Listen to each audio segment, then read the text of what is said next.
Doctor साहब, फितनतुल हिंदुस्तान का दहशतगर्द गुल रहमान उर्फ उस्ताद मुरीद अफगानिस्तान में पुरस्कार तौर पर हलाक हो गया है। नहीं, ये हम खबर पहले डिस्कस कर चुके हैं। जी। ये अच्छू करके जी। जो है, ये एक बंदे, एक था, मेरा ख्याल से असलम अच्छू या ऐसे करके, उसको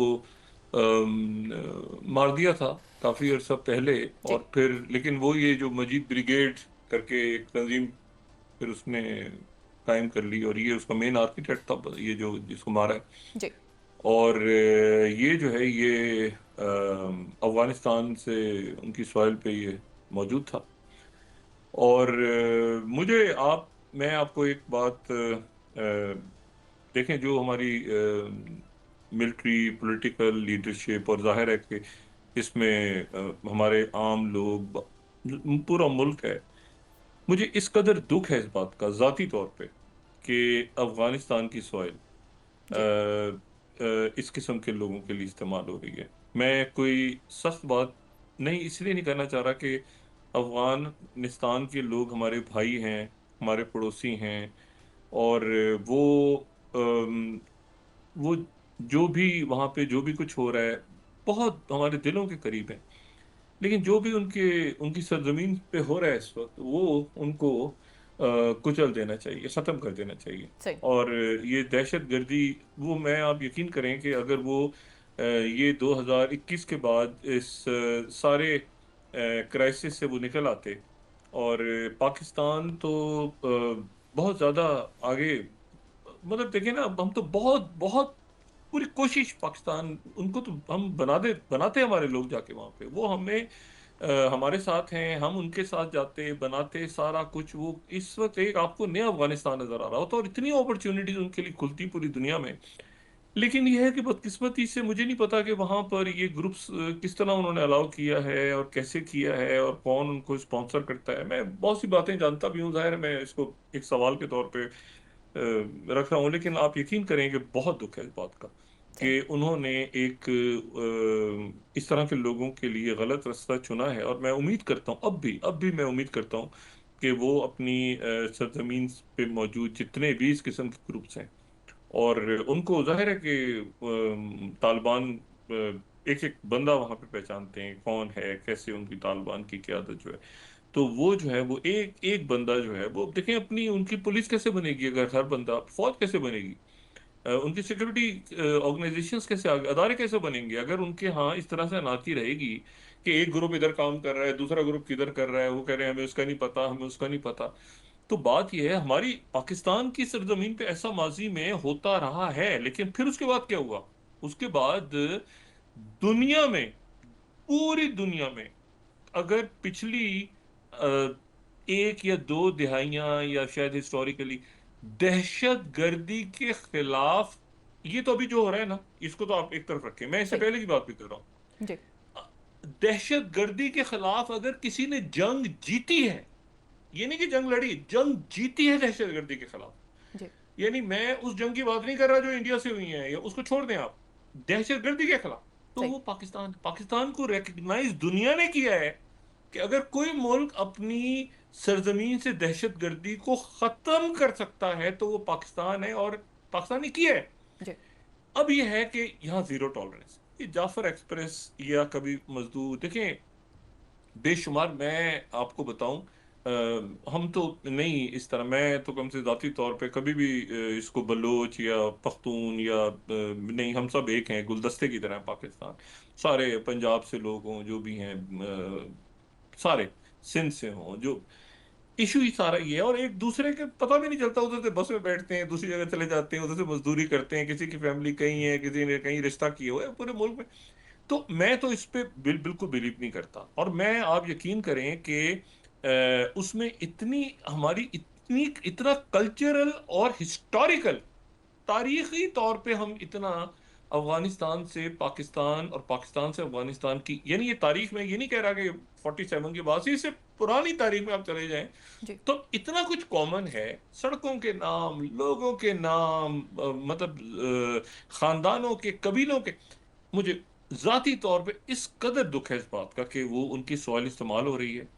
और मैं देखें, बहुत से दोस्त वहाँ पे हैं, अहबाब हैं, सीनियर्स हैं, वो जाहिर है कि उनको बाय नेम भी जानते हैं। तो मैं तो गुजारिश कर सकता हूँ कि खुदारा इस मौके से फायदा उठाएं, अपने मुल्क के अंदर खत्म कर दें खुद सारे ही लोगों को। ठीक है, जितने लोग हैं उनको पकड़ के आप बस कहें कि जो आपने जो है फारिग करें और अपनी सॉइल को, और उसके बाद आप देखें कि आप किस तरह से दुनिया में आगे जाते हैं और पाकिस्तान आगे आपको लेके जाएगा। जी।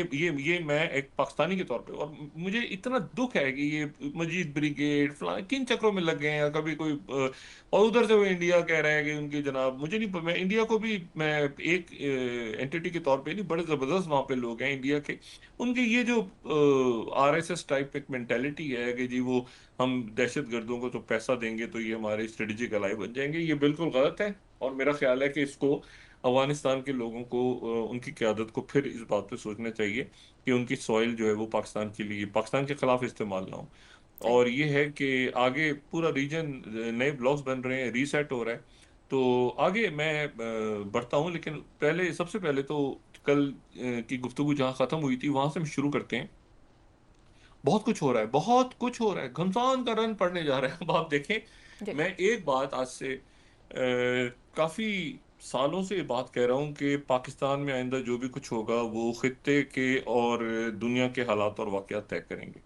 और ऐसे ही हो रहा है। अब आप जहां पर भी देखें तो इस वक्त रीजनल और ग्लोबल पॉलिटिक्स डिस्कस हो रही है। ऐसे ही हो रहा है ना, जी। पाकिस्तान के बिल्कुल। सारा जो मकामी इश्यूज हैं वो इरेलीवेंट हो गए हैं, और वो इंशाल्लाह ठीक होंगे, वो भी सारे ठीक होंगे इंशाल्लाह। रियासत आगे जाएगी इसमें से निकल के, मुल्क आगे निकलेगा इसमें से। वो जो भी आपने बात की ना कि एफबीआर वाले वो कर रहे हैं कि जी। जी पैसे तो इतने कम कमाते थे तो खर्चे इतने कैसे करते थे, तो जाहिर तो करते थे कि ये दाल रोटी खा रहे हैं पब्लिक के सामने। ठीक है ना, और जी। अंदर ही अंदर जो है वो अरबों खरबों रुपए के ट्रेवलिंग होती थी और होटल्स में ठहरते थे और अखराजात करते थे। तो ये कैसे होता था सारा, ये जो ये बड़ा जबरदस्त, बहुत जबरदस्त काम शुरू किया, और इंशाल्लाह ये माशी दहशतगर्दी के ऊपर हाथ डाला है पाकिस्तान ने, और बिल्कुल सही है। सही। अच्छा, मैं कल जो गुफ्तगू खत्म हुई थी ना वहां से तरह शुरू करता हूँ। जी। पहली बात तो ये शुरू करता हूँ इससे कि जो गुफ्तगू हुई है प्रेसिडेंट ट्रम्प की और प्रीमियर शी जिनपिंग की, सही।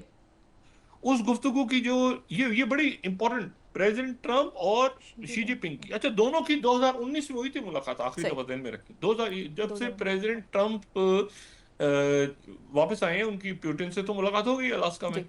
लेकिन शी जिनपिंग से नहीं हुई। पहले ये इतलात आ रही थी कि शायद वो जो ग्रैंड परेड होनी है इस महीने के शुरू में, शायद उसमें वो जाएंगे, उनको इनवाइट किया जाएगा, शायद किया भी गया था या नहीं किया गया था, जो भी मामला था। फिर मार्को रूबियो उधर से और उधर से उनके जो वांग यी हैं उनके दरमियान, और फिर जो डिफेंस साइड है दोनों की, वो भी आपस में बातचीत करते रहे। लेकिन ये है कि इनकी टेलीफोन पर बातचीत हुई, मुस्बत हुई, दोनों तरफ से कहा गया।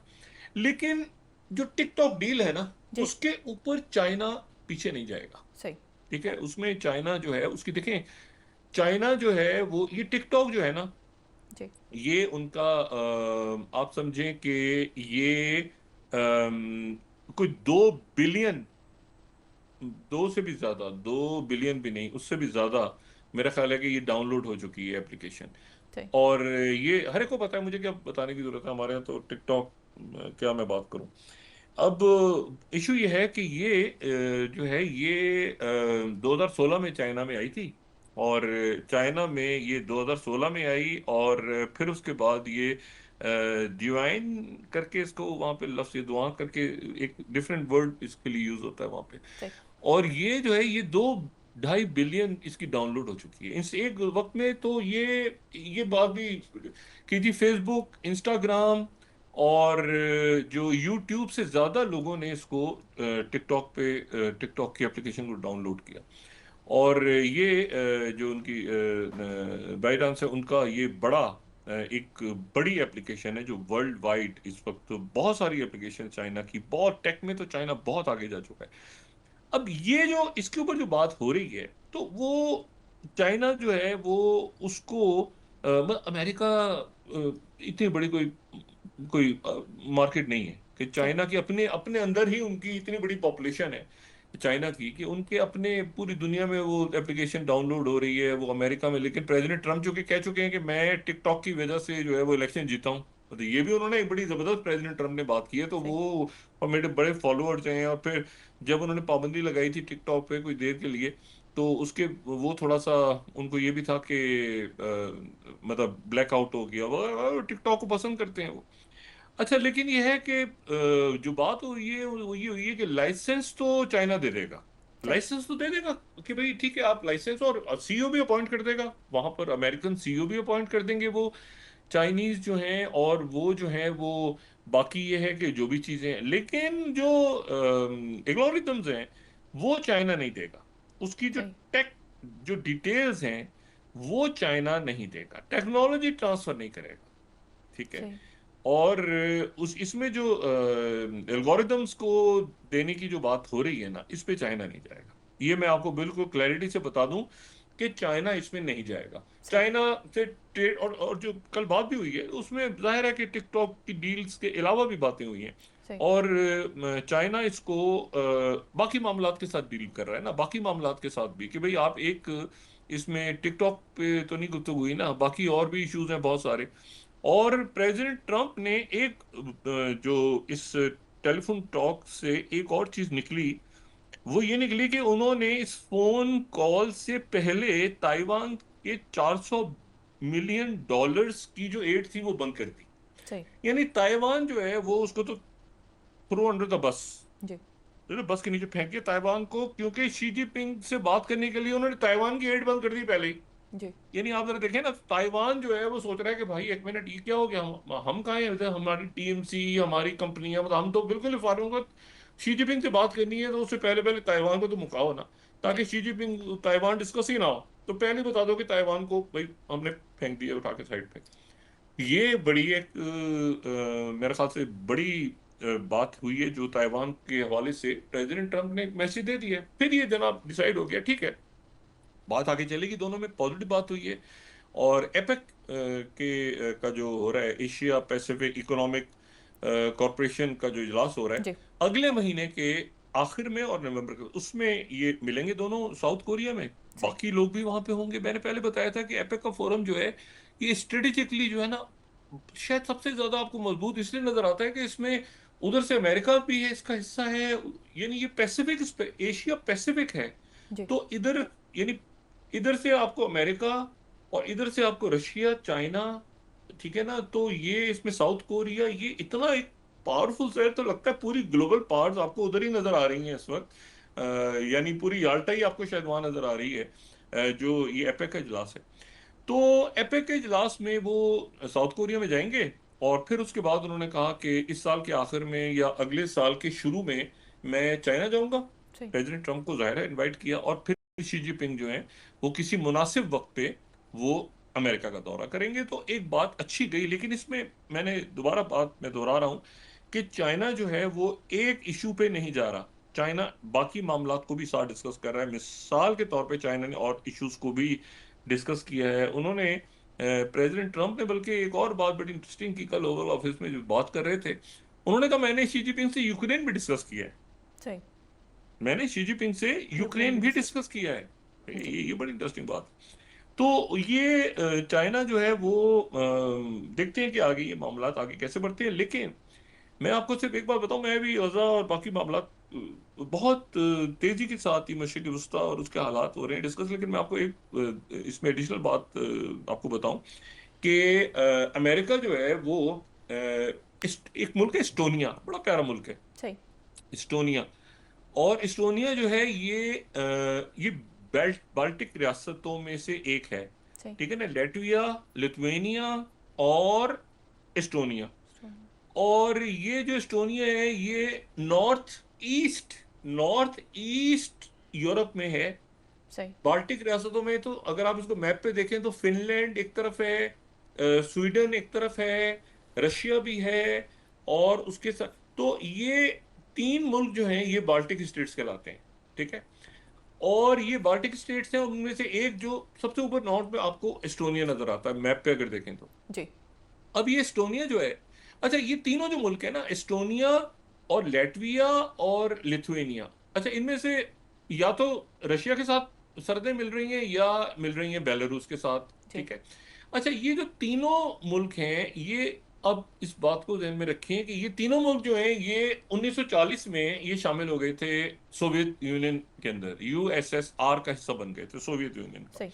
और फिर ये तीनों मुल्क जो हैं ये आज़ाद हो गए थे जब सोवियत यूनियन टूटा तो ये इंडिपेंडेंट स्टेट्स बन गई। ये सोवियत यूनियन का हिस्सा थे बिल्कुल उसी तरह से जैसे यूक्रेन हिस्सा था। सही। अच्छा, अब ये मुल्क तो बन गए, ये ईस्टर्न फ्लैंक है, ठीक है ना, ये सही। नेटो का ईस्टर्न फ्लैंक है क्योंकि इन मुल्कों ने नेटो ज्वाइन कर लिया। सही। एस्टोनिया जो है वो 2004 में नेटो का हिस्सा बन गया। ये वो अरसा है जब पुतिन वॉर्न कर रहे थे बार बार, और अमेरिका अपने उस पूरे जो एक कमिटमेंट थी कि हम ईस्टवर्ड एक्सपेंशन नहीं करेंगे नेटो की, उसके खिलाफ अमेरिकन जा रहे थे। और यहाँ पर ये हुआ कि प्रेसिडेंट पुतिन ये कह रहे थे कि आप इसको एक्सपेंड ना करें, लेकिन फिर ये कि जब जॉर्जिया में हुआ तो फिर वो जाहिर है कि लड़ाई हुई, फिर यूक्रेन में जो कुछ हुआ वो हमारे सामने है, तो वो रुक गया सारा सिलसिला।